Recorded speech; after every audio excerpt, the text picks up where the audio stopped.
Permettant aux secouristes de coordonner leurs efforts, partager des informations critiques et localiser des personnes en besoin. On les utilise aussi au niveau de communautés isolées. Ils permettent aux résidents de régions isolées de rester connectés pour des besoins quotidiens ou urgents. Ces technologies peuvent également soutenir des applications telles que la télémédecine ou l'éducation à distance. Dans le cadre de surveillance environnementale, des capteurs environnementaux dispersés dans des zones larges et difficilement accessibles permettent la collecte de données telles que les mesures climatiques, les niveaux d'eau ou l'activité sismique et la transmission de celles-ci pour une analyse et une surveillance en temps réel. Ces applications sont particulièrement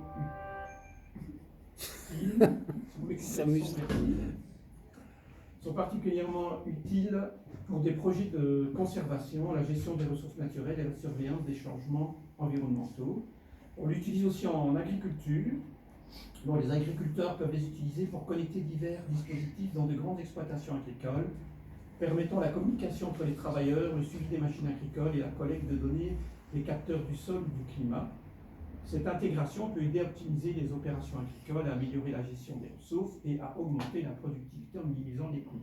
Alors ici, ce que je vous dis là, ce n'est pas exhaustif, hein, ce sont quelques exemples d'utilisation. Vous pourrez en trouver beaucoup d'autres. Donc effectivement, c'est bien tout ce que je viens de vous raconter, mais finalement, c'est quoi Mestastic? Eh bien, Mestastic, c'est un projet qui permet l'utilisation de radio LoRa bon marché comme moyen de communication à longue portée et hors réseau pour les zones sans service cellulaire fiable.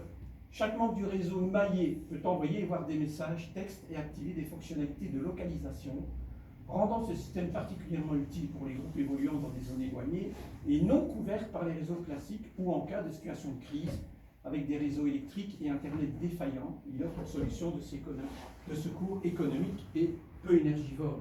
Et dans ce cadre-là, il est aussi écologique puisqu'on n'utilise pas Internet, on utilise de faible puissance, on évite d'utiliser aussi le réseau électrique, il n'y a pas beaucoup de consommation, donc c'est aussi écologique. Mais aussi, alors c'est un réseau qui est sécurisé. Il faut savoir que les messages envoyés et reçus sont cryptés, hein, avec le système AES 256, et donc il n'y a que des radios bien spécifiques qui peuvent lire et décoder les messages. Bon, il y a un petit bémol lorsqu'on est radioamateur, j'en parlerai ensuite. Alors, comme je vous l'ai dit, c'est aussi une communication longue distance, hein, puisque entre les nodes, entre les mailles, on peut parcourir de très longues distances grâce au système LoRa. Donc c'est aussi peu énergivore, ça je viens de le dire. Alors, le projet Mestastic est aussi open source. Donc, n'importe qui peut aller modifier, l'utiliser à sa guise, améliorer le processus. D'ailleurs, régulièrement, tous les 2-3 jours, il y a une nouvelle version du programme à télécharger sur Android qui apparaît, ou sur le PC qui apparaît parce qu'il y a des modifications constantes. La communauté est de plus en plus grande et de plus en plus active à ce niveau-là. Alors, on peut aussi utiliser Mestastic sur des plateformes diverses, PC, smartphone, Raspberry Pi, Arduino, que ce soit des plateformes portables ou de bureaux. Alors, comment ça fonctionne? Bon, ben voilà. Vous voyez que ici vous avez un smartphone, ici un PC, et là vous avez un module avec un clavier. Alors, à quoi sert le smartphone ou le PC? Le PC, ben, on peut l'utiliser en se connectant par USB, en Wi-Fi ou en Bluetooth. Alors, le Wi-Fi, ça n'a aucun intérêt, puisque je vous l'ai expliqué, ce que l'on cherche, c'est de ne pas utiliser Internet dans notre réseau. Donc, on peut l'utiliser si on a envie d'utiliser pour contacter, peu importe qui, mais ce n'est pas le but du tout de la manœuvre. Alors, pourquoi a-t-on besoin d'un smartphone et d'un PC? Parce que les messages que l'on envoie, il faut les écrire, il faut pouvoir les lire en réception. Et c'est pour ça qu'on a besoin du smartphone, du PC. Celui-ci, avec le clavier, permet la lecture, l'envoi et la réception des messages directement. Alors, comment ça se passe? Eh bien, je vais envoyer, par exemple, supposons un message à Yves qui se trouve ici. Donc, je tape sur mon smartphone, il passe par mon petit module, mon petit émetteur, ma petite plaque de développement, et le message part. Il part chez Yves, mais il va continuer à suivre un trajet. Donc, vous en arrivez en fait, avec votre petit module, à avoir un relais qui va pouvoir diffuser le message auprès de tous les modules qui sont affiliés à votre réseau. Vous pouvez aussi le diffuser à l'ensemble du réseau, ou simplement le diffuser à Yves uniquement en mettant certaines restrictions dans le programme. Mais le but, c'est de pouvoir, grâce à ce maillage, grâce à ce réseau, à parcourir de très longues distances et à toucher beaucoup de personnes. Alors, comment fonctionne-t-il? Quelles sont les fréquences et les puissances utilisées? Alors, en Europe, on utilise deux fréquences. On utilise le 433 MHz, qui est en UHF, et le 868 MHz. Alors, pour nous, le 433 MHz, c'est facile à utiliser parce qu'on a généralement déjà un équipement, ne plus que les antennes. En s'inscrivant en tant que radio-amateur, on pourra utiliser une puissance supérieure, qui est de l'ordre de 100 mW. On pourra utiliser plus de puissance puisque nous sommes radio-amateurs. À nouveau, c'est un but. Mais par contre, à contrario, nos messages ne seront plus cryptés, puisque, comme vous le savez, en tant que radio-amateur, on ne peut pas envoyer de message crypté. Alors, la fréquence, là, on va essentiellement l'utiliser, par exemple, pour des réseaux locaux. Je serai en réseau, par exemple, avec Yves, avec Mario, avec notre ami, rappelle-moi ton prénom, Patrick, Michael, pardon. On pourrait faire ça en 433. Mais, par exemple, j'ai des copains à Liège, donc, qui ont un réseau, un copain à Lens, qui a aussi un réseau. Donc, il y a moyen, évidemment, d'avoir un réseau complet aussi. Ce qui est le plus utilisé en Europe, c'est le 868 MHz. Alors, vous verrez tantôt une carte. Vous verrez que c'est assez développé. Et pour info, aux États-Unis, en Australie, dans certains pays, ils utilisent le 915 MHz. Bah, nous ne sommes pas concernés. Alors, ces fréquences, 433 et 868, sont en accès libre, pour autant que l'on respecte la réglementation de chaque pays et les puissances déterminées par ces pays. Alors, vous voyez qu'ici, pour le 433 MHz, c'est 10 mW, et 25 mW pour le 868 MHz. C'est une recommandation de la CEPT, la 7003. Donc, on ne fait pas ce qu'on veut sur nos réseaux. Bon, maintenant, il faut savoir que les 100 mW sont parfaitement tolérés pour tout le monde, parce que les petits modules que je vais vous montrer ensuite ont 100 mW en général, ou à peu près. Alors, il faut savoir aussi que ces bandes ISM ont un duty cycle de 10%. Qu'est-ce qu'un duty cycle de 10% par heure? Ça veut dire que vous ne pouvez envoyer des messages que 10% du temps. 1 heure, 60 minutes, 6 minutes. Sauf si vous êtes radio-amateur. Là, on peut constamment envoyer des messages, mais bien entendu, en 868 MHz, on ne peut pas s'identifier en tant que radio-amateur. C'est une bande qui ne nous est pas attribuée.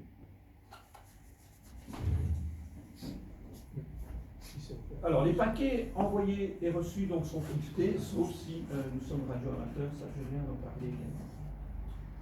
Alors, quels sont les principaux types de, je vais dire, de TX, TRX que l'on utilise, mais qui en réalité sont aussi des plaques de développement, hein, donc des cartes de développement. Vous avez celui-ci, voilà, vous l'avez à l'écran, et vous l'avez ici en réel, le LiLiGo T-Beam 3.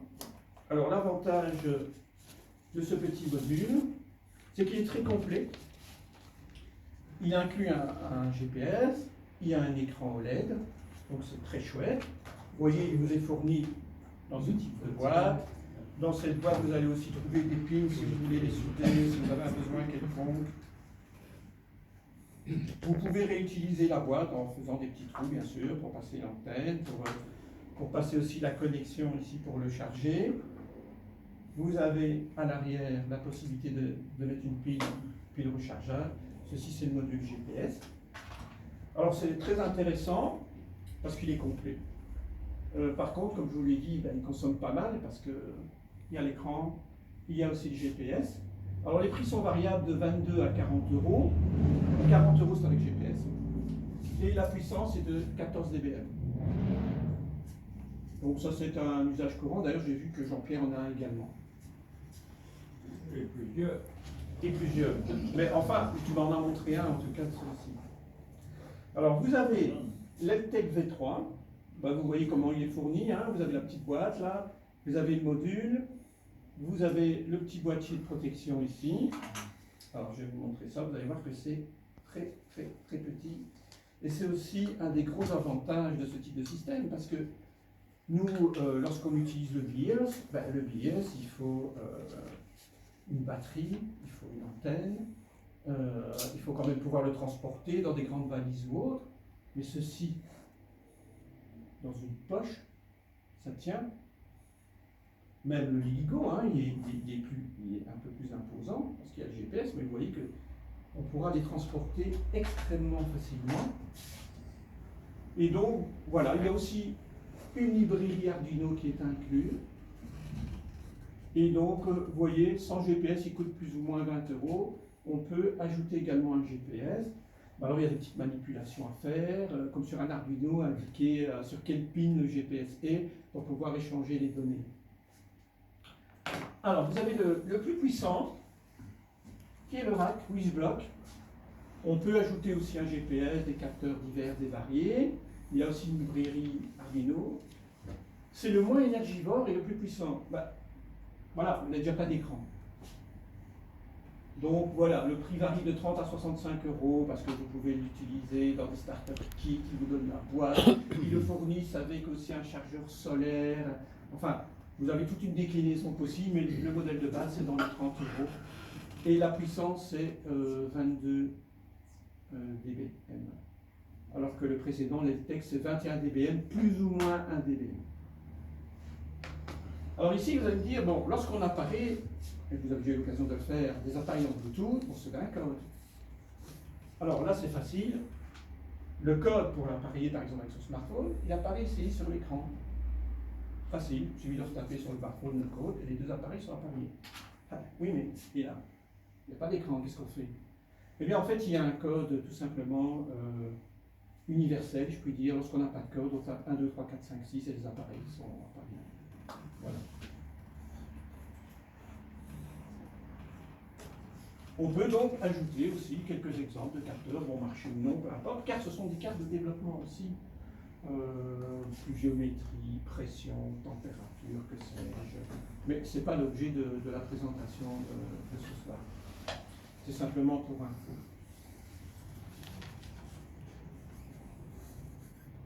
Alors, François me disait hier soir dans le QSE hebdomadaire du club, sur 145-600, chaque vendredi de 18 à 19h, il me dit « c'est compliqué tout ça, moi j'ai regardé, je ne comprends pas. » Est-ce que c'est vraiment compliqué? Non. Parce que la première chose à faire lorsque vous achetez une carte, que ce soit celle-ci, que ce soit celle-là, peu importe, il faut la flasher. Alors, on va sur le site de mestastic.org et il y a un web flasher. Qu'est-ce qu'il faut faire avec ce web flasher? Eh bien, il suffit de déterminer la carte que vous avez en votre possession. Vous sélectionnez la dernière version de programme, je vous l'ai dit, ça n'arrête pas d'évoluer, et puis vous appuyez sur Flash. Alors vous allez avoir un panneau qui vous donne différentes modifications, et puis vous flashez votre carte, vous attendez quelques minutes, la carte va se rebooter plusieurs fois, et c'est tout. Ensuite, vous allez passer au programme en lui-même qui va permettre de régler l'appareil. Alors ce programme, soit que vous l'aurez, vous le prenez sur le PC ou sur le smartphone, et vous avez dans l'onglet quelques réglages. Ces réglages, ce sera d'abord dire, 1, on est en Europe, 2, je suis sur 433 MHz ou 868. Ensuite, vous allez pouvoir régler la puissance, si vous voulez. Vous allez aussi pouvoir dire, moi je suis un client, alors il y a toute une série de différents éléments, mais on tape client et c'est tout.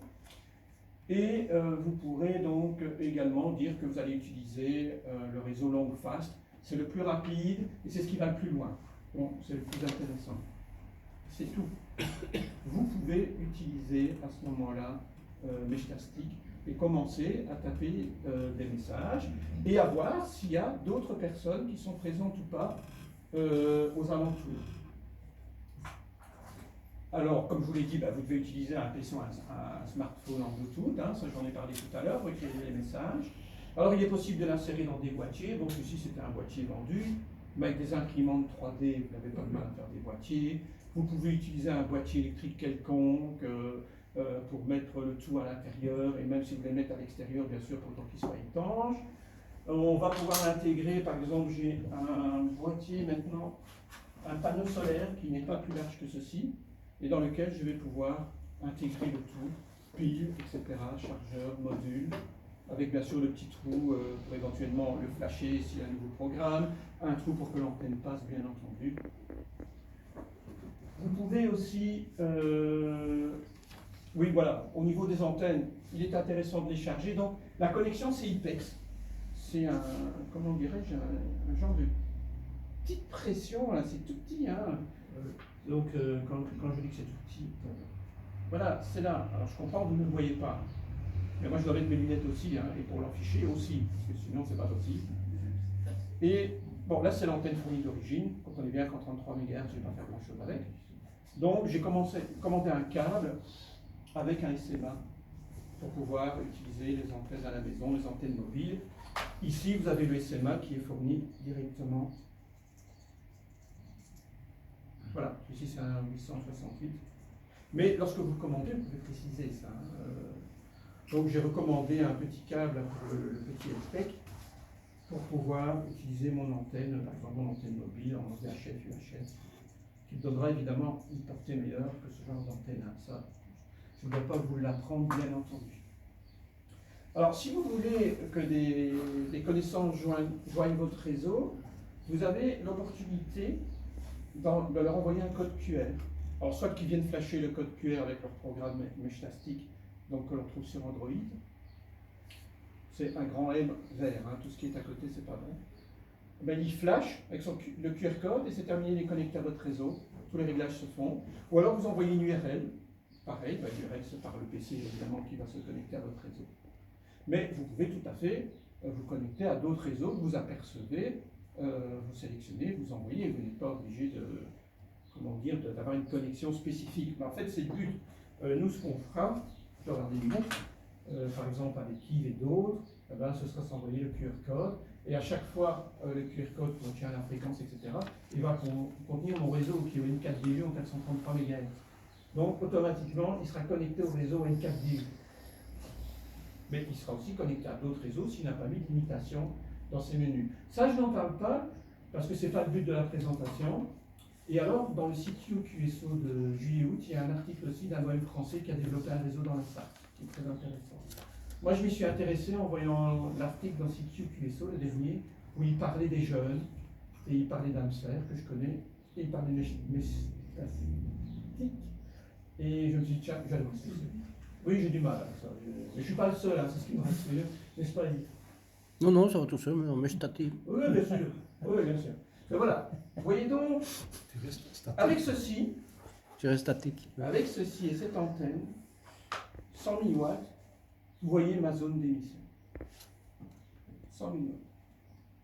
Alors, le copain de Mons, il habite juste là. Embêtant. Donc, il faut que je change l'antenne. Voilà, 100 000 watts. Donc ça, c'est un site canadien qui permet de rentrer toutes les coordonnées, les fréquences, etc. Et qui montre la zone. Donc moi, je suis là, comme vous voyez. La zone sur laquelle on peut rayonner. C'est pas mal, hein, 100 000 watts. Ici, une petite... Avec une antenne en hauteur ou pas? Non, non, avec l'antenne ici fournie, hein, avec 0 dB de gain, etc. Mais à l'intérieur de la maison? Oui, avec 0 dB de gain. Renseigné sur le programme, pas testé. C'est ce que le programme du gars, du canadien me dit. Attention. Voici une carte, ce sont des cartes que vous pouvez trouver aussi sur metastic.org. Hein, vous pouvez, d'ailleurs, j'ai montré tout à l'heure à notre ami.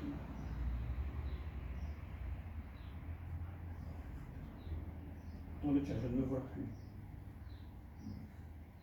C'est vrai, j'ai montré à Jean-Pierre tout à l'heure où j'étais, et là je ne me vois plus. Bon.